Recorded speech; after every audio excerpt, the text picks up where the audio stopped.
मनापासून स्वागत करते तुमचं माझ्या आजच्या एका नवीन ब्लॉगमध्ये. पाठीमागे विहान झोपलेला आहे. ऑलमोस्ट आता त्याची उठायचीच वेळ झालेली आहे, तेव्हा मी हा संध्याकाळचा ब्लॉग स्टार्ट करत आहे. आता जवळजवळ 4:45 वगैरे झालेले असतील. तर तुमच्यासोबत मला एक अमेझिंग प्रोडक्ट पण शेअर करायचं आहे, जे की मी ऑर्डर केलं होतं 4-5 दिवस झाले. आज मला दुपारी रिसीव्ह झालं. सो विहानला जाऊन मी घेऊन ते आले होते, तेव्हाच मग आम्ही थोडंसं ओपन वगैरे करून बघितलं. क्वालिटी वगैरे छान वाटत होती आणि सगळ्यांना मेन म्हणजे किचनमध्ये युजफुल ठरेल असं आहे, जे की मला ह्याची आत्ता ह्या थंडीच्या दिवसामध्ये नितांत गरज होती, म्हणून मी मागवलेलं आहे. क्वालिटी छान आहे म्हणूनच मी तुमच्यासोबत शेअर करणार आहे. बऱ्याच वेळ मी पण झोपली होती विहानसोबत, कारण मला तब्येत थोडीशी ठीक वाटत नव्हती म्हणून.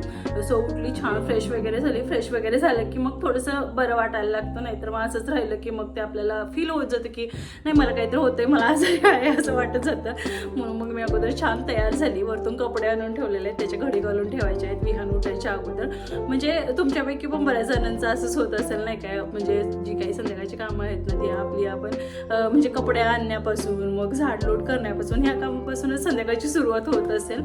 आणि आता बरीचशी पण कामं आहेत, पण चला आज करून चालणार नाही, एक कामाला लागू. सो तुमच्यासोबतच ती कामं पण करते आणि सोबतच तुम्हाला ते पार्सल. सो बोलतच ना मी कपड्यांच्या पण घड्या घालून ठेवते.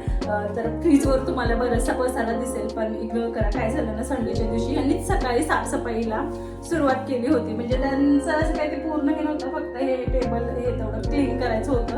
मग त्यांना हा बॉक्स पूर्ण नाही काय हे दिसला, मग त्यांनी काय केलं, तो पूर्ण बॉक्स मधलं सगळं साहित्य काढले आणि छान अगदी क्लीन करून ठेवलेलं आहे. त्यानंतर मग मी ते सगळं ओतून तिथं ठेवलेलं आहे.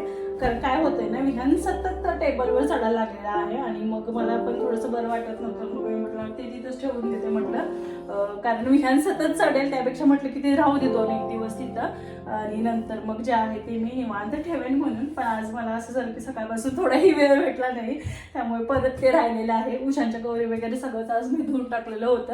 आणि माझं असं नाही, मी किती आजारी असेल ना तर एक दिवसाचे कपडे मला दुसऱ्या दिवशी ठेवूच वाटत नाही. म्हणजे अगदी मी दवाखान्यातून इंजेक्शन घेऊन जरी आले ना तरी कपडे धुवून टाकेल, इतका मला हे आहे. काय माहिती, मला म्हणजे असं सवयच आहे की कपडे आजचे उद्याच्या बरोबर असे कधीच करत नाही मी. त्यामुळेच मग माझं ते असं होतं की ते वाढत जातं, त्यामुळे काही कमीच होत नाही. सो हे मस्त सगळं आज कपडे धुवून टाकले होते. मग म्हटलं की चला विहान उठायच्या अगोदर हे सगळी कामं आवरून घेते आणि तुमच्यासोबत मग थोड्याशा गप्पा मारते. कारण नेहमी काय होतं ना, कोणी असेल ना तर मला मग इतकं असं फ्रीली बोलताच येत नाही, किंवा मग हे आले की मग ह्यांच्यासोबत थोड्याशा गप्पा हे ते असं चालू असतं. फ्रीजवरचा पसारा बिलकुलही छान वाटत नव्हता, मग मी तो थोडासा आवरायसाठी घेतलेला आहे. कारण पटकन आवरून ठेवते आणि मला तो बिलकुलही इथं ठेवायचा नाही आहे. कारण विहान काय करतोय ना, पूर्ण लिस्टिक घेतोय सगळं, म्हणजे वेस्ट करतोय, तो वेस्ट ऑफ सगळं होते. त्यापेक्षा म्हटलं जे लागतंय तेच तेवढं इथं ठेवते. इथं पण नाही ठेवणार मी, आता दुसरीकडेच कुठंतरी मला जागा शोधावी लागणार आहे. आणि ना हे मी बरेच दिवस झाले केराटिनचं म्हणजे ट्रेसमीचं सिरम यूज करते, छान आहे. पण माझ्याकडनं ना स्ट्रेटनिंगच होत नाही आहे. तर असं विचार आहे की परमनंट स्ट्रेटनिंग थोडंसं करून घेऊ का म्हणून. तुमच्यापैकी कोणाला काय अनुभव असेल तर मला प्लीज कमेंट करून नक्की सांगा की कोणतं केलं पाहिजेत म्हणून. मी आधी कधी असं परमनंटवालं नाही केलेलं, नॉर्मल 1 डे 2 डे म्हणजे वीकमध्ये जेवढं हे होतं ना तेवढं केलेलं आहे. सो काय करावे मला खरंच काही सुचत नाही, करू की नको करू. करावीच तर वाटतंय, कधी हौस पूर्ण करणार. तर आता हेच वय आहे, हे जर ह्या वयामध्येच आपण काही आपली स्वतःची हौसच पूर्ण नाही केली तर उद्या जाऊन काय म्हणजे असं. त्यामुळे थोडंसं करावंसं वाटतंय, पण बघू आता काय होतं ते. तसं तर हे मला कोणत्याच गोष्टीला नको नाही म्हणत. आणि एक सांगायचं, पार्सल आणण्यासाठी गेले ना मी खालती की मग विहानला घेऊन जाताना चल बा पार्सल आलंय आपण आणायला जाऊ म्हणून. तो एवढा उत्सुक होतो ना की पटकन चालला आणि मग आणलं आम्ही पार्सल, बघितलं वगैरे, छान वाटलं आम्हाला. मला बाळ झोप म्हटलं तू आता आपण पार्सल बघितलं तर मम्मी तर नाही मम्मा चल परत पार्सल आणायला जाऊ. म्हटलं तुला आणि मला दोघांनाही डॅडू आपल्याला घरातून बाहेर काढतील जर मी रोज एवढे पार्सल्स मागवायला लागले ना. की तर आता काही गरजेच्या गोष्टी होत्या म्हणून मला म्हटलं मी मागवले, नाहीतर म्हटलं डॅडू तुला आणि मला दोघांनाही बाहेर काढतील. इतकं रोज ना पदेच होतं मग पण चल पार्सल आणू. म्हटलं पार्सल द्यायचं असेल ना तर माझ्या मोबाईलवर फोन येतो बघा, आणि फोन आला मी बोलली की मग जायचं म्हटलं. असं त्याला तर सवय झालेली. या मंथमध्ये बरेचसे पार्सल्स मी म्हणजे मला लागत होते तेच मी मागवलेच, नाही तर माझं असं काहीच नसतं. त्यामधले काही जर नाही आवडले ना तर मी डिरेक्ट रिटर्न पण करून टाकते. सो बरं, तुमच्यासोबत म्हटलं ना की एक अमेझिंग गोष्ट मी किचनसाठी मागवलेली आहे, तर ती हे आहे किचन मॅट आहे. खरंच खूप छान आहे म्हणून म्हटलं की चला तुमच्यासोबत शेअर करते. सो इथं बघू शकता हे असं इतकं आहे, क्वालिटी वाईज खरंच खूप छान आहे. हे आपण सिंकच्या खालती तिथं टाकू शकतो आणि त्यानंतर आपण जे किचनचा ओटा असतो त्याच्या खालती तिथं टाकू शकतो. काय होत होतं ना मला की सॉक्स तर मी कंटिन्यू दिवसभर वापरू शकत नाही, कारण मग बऱ्याच वेळेला पाण्यामध्ये जाणं होतं आणि ते काढायचे घालायचे, मग कंटाळा येतो. रात्री झोपताना मी घालते. आणि स्लीपर्सचं काय झालं की स्लीपर्स मी आता यूजच करत नाही म्हटलं ना तरी चालेल, थंडीमध्ये मला आणायचे आहेत. आणि इथं काल दुकानमध्ये बघितले पण मला काय एवढं आवडले नाहीत. सो जेव्हा घेईन तेव्हा घेईन म्हटलं. आणि त्याच्या अगोदर हे एक 8 की 4-5 दिवस झाले असेल मी मागवलेलं. बघू म्हटलं क्वालिटी छान असेल की ठेवायचं, नाही तर मग रिटर्न करता येईल म्हणून. इतकं छान पॅकेजिंगमध्ये पण आलं होतं आणि क्वालिटी तर तुम्ही मला बघितल्या ओळखत असेल की किती छान आहे. हे वॉटरप्रूफ आहे. तर 300 रुपयाला हे मी मिशोवरून मागवले, कारण मला ना असं होत होतं की किचनमध्ये बऱ्याच वेळेला भांडी घासली किंवा मग असं काही ना म्हणजे भाकरी करताना किंवा काही करताना थोडंसं पीठ वगैरे खालती सांडणे किंवा पाणी वगैरे सांडणे, मग ते किचन पूर्ण खराब व्हायचं. म्हणजे कधी कधी असं होतं ना की आपण किचनमधलं कामं राहिली तरी आपण कधी कधी फरशी वगैरे पुसून घेतो आणि नंतर मग किचनमधली कामं करायला जातो आपण, मग तेव्हा मग परत सगळं किचन नाही काय खराब होतं. त्यासाठीच मग मी हे मागवलेलं. आणि बऱ्याच वेळेला काय करतो ना, विहान माझ्या सतत पाठी येतो आणि तिथंच उभारतो. मग कधी पाणी वगैरे सांडलेलं असेल ना ती पटकन मग पाय घसरतो आणि पडतो. असं बऱ्याच वेळेला झालं होतं, पण माझ्या तेव्हा एवढं काय लक्षामध्ये नव्हतं आलं. सो आता बघता त्या दिवशी मला हे छान वाटलं म्हणून मग मी ऑर्डर केलं होतं. तुम्हाला पण हवं असेल तर मग मी लिंक ह्याची डिस्क्रिप्शन बॉक्समध्ये देते. सो तुम्ही चेक करू शकता. क्वालिटी वाईज खरंच खूप छान आहे. सो युजफुल आहे. जे युजफुल प्रोडक्ट असतात तेच मी तुमच्यासोबत शेअर करते. आणि मला ते युजफुल आहे कारण माझ्या पायनाचं अक्षरशः 1-1.5 तास आपला स्वयंपाक करताना सकाळी संध्याकाळी जातो. संध्याकाळचं पण ठीक आहे, पण सकाळी उठलं ना असे पाय बिलकुल फर्शवर ठेवू नाही वाटत, एवढी थंडी वाढलेली आहे. सो इथं बघू शकता हे किचन जे मॅट आहे ते मी किचनमध्ये टाकलेलं आहे. खूप छान आहे आणि मेन म्हणजे कलर पण असं नाही की लगेच घाण वगैरे होईल असा कलर नाही आहे. आणि थंडीमध्ये आपण तासन तास उभं राहतो, पाय एकदम आखडले जातात. सो बरं आहे, एक तर गरम पण होतं आणि मेन म्हणजे आपल्या किचनमधला जो खालती पाणी थेंब वगैरे पडून सगळं घाण होतं ते पण नाही होत. आपलं थोडंसं काम जे आहे ते वाचतं. नाही तर या अगोदर मी काय करायची, पायपुसणी ना एक केली होती, सो तीच घ्यायची. पण कसं होतं पाणी वगैरे साडणं त्यानंच पुसलं ना की ते परत फरशी खराब आणि रोज काय आपल्या हातनं एवढं पायपुसणी वगैरे धुतली होत नाही, कारण ती धुतली तरी सुकायचा प्रॉब्लेम होतो. सो त्यापेक्षा हे मला बेटर वाटलं. सो आता ना मी चहा टाकणार आहे. रोज म्हणते मी चहा नाही पिणार पण माझं पिणं हे काही बंद होत नाही आहे. काय होतं ना, मी जरी नाही म्हटलं नाही प्यायचं तरी सकाळी हे उठतात आणि म्हणतात की पूनम चहा बनव. आता एवढं समोर थंडीच्या दिवसामध्ये एवढा जर समोर चहा बनला असेल ना तर कसं प्यायचं नाही, कसं कंट्रोल करायचं म्हणते मी. पण जाऊ दे म्हणते, तसे हे एकच टाइम घरी येतात म्हणून मग मी बनवते. आणि संध्याकाळचं असं होतं की मला 4-5 वाजले ना की मला चहाची तलब येते. किती काही फ्रुट्स असू दे, काही खायचं असू दे, पण मला चहा म्हणजे अगदी थोडासा असेल ना तरी चालेल, मला पाहिजे तसं झालेलं आहे. विहान उठायच्या अगोदर चहा बनवते. नाहीतर असं होतं की तो उठला की मम्मा मला म्हणून आपणच कप घेऊन येऊन बसतो, पण मी त्याला देत नाही. आणि काय झालं माहित नाही, त्यांना 8-10 दिवस झाले असेल बिलकुल दूध प्यायलाच बघत नाहीये. तो म्हटला ना तरी चालेल, मग मी काय एवढं फोर्स करत नाहीये. पिला तर पिला, नाही तर नाही. कारण मग असं किती पाठीमागे लागून तरी काय, मग ते असं होतं की शुगर घालून देण्यापेक्षा त्यानं दूध नाही पिलेला बरं असं वाटतं. मला तर काय असं एवढं आवडत नाही त्याला शुगर वगैरे घालून देऊन ती सवय लावण्यापेक्षा.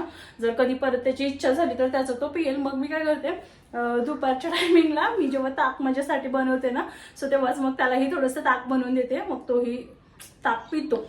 मला माहित नाही, पण माझं ना 2-3 दिवस झाले फक्त डोकंच दुखतंय. कशामुळे असं होतंय माहित नाही. आणि मला ना कंटिन्युअसली म्हणजे चष्मा लावायचा आहे, पण मी खूप आळसपणा करते, लावत नाही. आणि मोबाईल पण तसंच बघितला ना की मग त्याचा इफेक्ट पूर्ण सगळा डोळ्यांवर जायला लागलेला आहे. आणि त्यामुळेच मग असं होतं की झोप अपुरी किंवा मग मोबाईल जास्त वेळ घेतला की हे सगळं मला खूप असं महागात पडणार आहे. मला सगळं समजता येतंय मी का त्या गोष्टीवर इतकं म्हणजे कॅज्युअलीच घ्यायला लागलेली आहे मी. अजून पण मला समजत नाही मी अशी का करायला लागलेली आहे.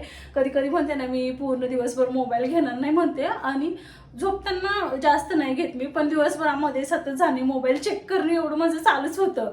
आता किती स्वतःला कंट्रोल करणे, मग मला हे ओरडतात की तू सतत मोबाईल घेतेस. मग मी आता माझी चूक आहे म्हणते तरी मग मी गप्प बसते. आता ना इथं छोले आहेत जे की मी सकाळी आज ह्यांना टिफिनला बनवून देणार होती, पण झालं असं की खूप लेट होत होता, मग त्यामुळे मग मी आज काय ह्यांना बनवलं नाही. सो आता विचार करते की संध्याकाळच्या टायमिंगसाठीच मस्त छोले पुरी बनवते म्हणून.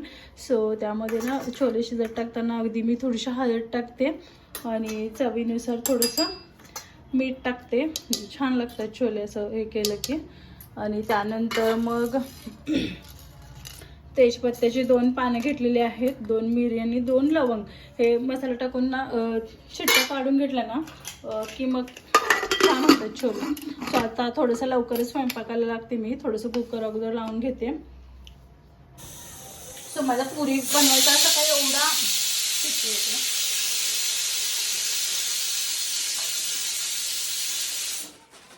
पण ना पुरी बनवायचा माझा काही एवढा असा प्लॅन नाही होता, पण इथं दिसतं ना एवढंच गव्हाचं पीठ राहिलं होतं. आणि मग आता ह्याच्या काही व्यवस्थित इतक्या सगळ्यांना पुरतील एवढ्या चपात्या पण नाही होत. आणि थोडासा मैदा राहिला होता जी की मी केक बनवला होता ना त्यामधला, म्हणून म्हटलं चला की ना जे राहिले ते सगळं संपवून टाकू, कारण मी परत गव्हाचं पीठ दळून आणणार नाही म्हणून.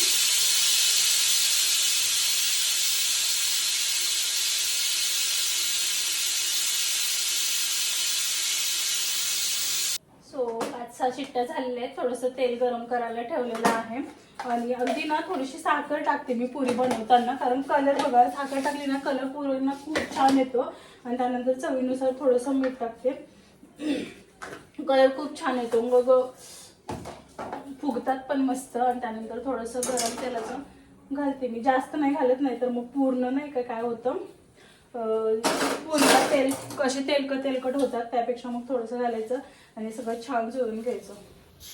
पीठ ना मी काय करते, खूप घट्ट पण नाही मळत आणि खूप पातळ पण नाही. पातळ तर मळायचं नाही, अगदी थोडं घट्ट राहिलं ना तरी चालतं, पण ते भिजल्यानंतर थोडंसं परत सॉफ्ट होतं. पण पातळ मळलं की मग परत त्याला काही करता नाही येत, कारण मग कुठं परत गव्हाचं पीठ वगैरे घालून मग ते थोडंसं व्यवस्थित नाही होत. सो हे असं मी मळलेलं आहे बघा. आता हे रेस्टला ठेवून देते आणि पटकन भांडी घासून घेते. तर बरेच दिवसांनी मी अशी खूप छान अशी मसालेदार भाजी बनवली होती, म्हणजे छोल्यांची. नाहीतर आमच्याकडे ना असं पुऱ्या आणि छोले किंवा मग असं पुऱ्या वगैरे खूप कमी बनतात, तसे यांना खूप आवडतात. म्हणजे त्यांना गावी ना त्यांची मम्मी बऱ्याच वेळेला असं पुरी वगैरे बनवत राहते, पण मला इथे ते तेवढं तेलकट बनवू वाटत नाही, त्यामुळे मग मी क्वचितच कधीतरीच बनवते. तर हे आल्यानंतर मग मी गरम गरम पुऱ्या तळण्यासाठी घेतल्या, कारण मग पुरी गरमच असेल ना तर जेवणाबरोबर छान लागते. तर इथं बघू शकता मी ज्या पद्धतीने तुम्हाला दाखवलं ना पीठ मळायचं, त्या पद्धतीने पाहिलं ना की पुरी अगदी तेलकट पण नाही होत आणि खूप छान पण होतात. आता राहिलेलं तेल खूप वेस्ट जातं, म्हणून मी खूप कमी तेलामध्येच पुऱ्या तळत होते, कारण पुऱ्या अगदीच 1-7-8 पण होणार नव्हत्या. तर म्हटलं उगाचच राहिलेलं तेल वेस्ट जाणार, त्यामुळे खूप कमी तेलामध्ये इथं मी छान पुरी तळून घेतलेली आहे. सो इथं बघा मी 2 वेण्या घातलेल्या आहेत आणि हे माझ्याकडे बघून खूप हसायला लागलेले आहेत, कारण ह्यांनी मला पहिल्यांदाच असं 2 वेण्यामध्ये बघितलं. म्हणून चला म्हटलं की 2 मला हे ना बो दिसले इथे जवळच, म्हटलं चला आपण घालू. आधीमध्ये मी कधीतरी तेव्हा घालायची, पण शाळेमध्ये असताना एवढं घालायला कंटाळा यायचा ना, आणि तेव्हा इतकी जाड छान वेणी यायची. आणि आता बघा एवढ्याशच वेणी यायला लागलेल्या आहेत, पण छान वाटायला लागले तसं मला वाटतंय. तेव्हा शाळेमधले दिवस आठवले. एखादा दिवस जरी एक वेणी घालून गेली ना की मग हमखास मार असायचाच. त्यामुळे बुधवार सोडलं तर बाकीच्या दिवशी मग छान 2 वेण्याच असायच्या 10वीपर्यंत. आणि छान तेव्हा शाळेच्या दिवसाची आठवण झाली. सो आता आमची जेवण वगैरे झालेले आहेत, आता थोडंसं मी फ्रेश होते आणि संध्याकाळचं जे काही रुटीन आहे म्हणजे मॉइश्चरायझर लिप बाम एवढं लावते. आता ना हे ऑफिसवरून आलेले तेव्हाच अशी म्हणत होती की माझं ना खूप डोकं वगैरे दुखतं, मला थोडीशी कणकण आल्यासारखी वाटते. तेवढंच विहानना ऐकला आणि त्यानंतर तो ना डायरेक्ट ह्यांची दृष्टच काढायला लागला. जितक्या वेळा आपण करतो तितक्या वेळा सेम त्यानं केलं आणि परत आतमध्ये नाही काय टाकायसाठी गेलेला, पण आतमध्ये लाईट बंद होती, त्यामुळे तिथंच थांबलं तो घाबरून. पण तरीही जाऊन त्यानं कचऱ्यामध्ये टाकला आणि परत नाही काय आला बाहेर. आणि मग त्यांना थोडंसं अंगारा वगैरे आणि ना परत त्यांचे थोडेसे लाड वगैरे करायला लागला. म्हणजे आपण जे काय करू ना ते सगळं मुलं अगदी छान निरखून बघतात आणि तेच करतात. चला मग हा व्हिडिओ इथेच एंड करते, भेटू नवीन व्हिडिओमध्ये, तोपर्यंत बाय.